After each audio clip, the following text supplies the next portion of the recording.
Wolfgang Van Halen, bassist for Mammoth WVH, and son of the late Eddie Van Halen, opened up about the band's final studio album with David Lee Roth, A Different Kind of Truth, 2012, and revealed that Roth wasn't a fan of the record.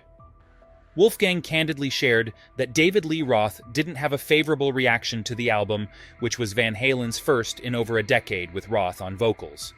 He didn't like it.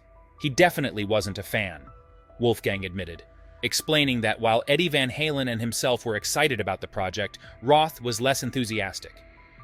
The album, which was released in 2012, featured both reworked demos from the band's early years and brand new material.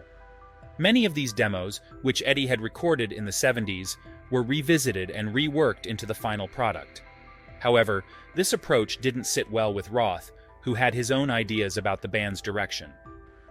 Wolfgang explained that despite the creative tension, Eddie Van Halen's vision for the record ultimately prevailed. "David is David," Wolfgang said, adding that while Roth had his opinions, the album still turned out to be a significant moment in Van Halen's history. "At the end of the day, we made music, and people still listen to it. That's all that matters." Though Roth's reaction to A Different Kind of Truth was not overly positive, Wolfgang looks back on the album with pride. "It's a great album, and it felt like the right time to bring those old ideas to life in a new way," he remarked. Despite the challenges, Wolfgang acknowledged the importance of Roth's role in Van Halen's legacy.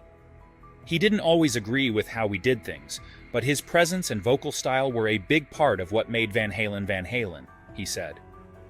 A Different Kind of Truth marked Van Halen's long-awaited return to the studio with Roth, and while it may not have fully captured the magic of the band's 80s peak, it remains an important chapter in the band's storied history.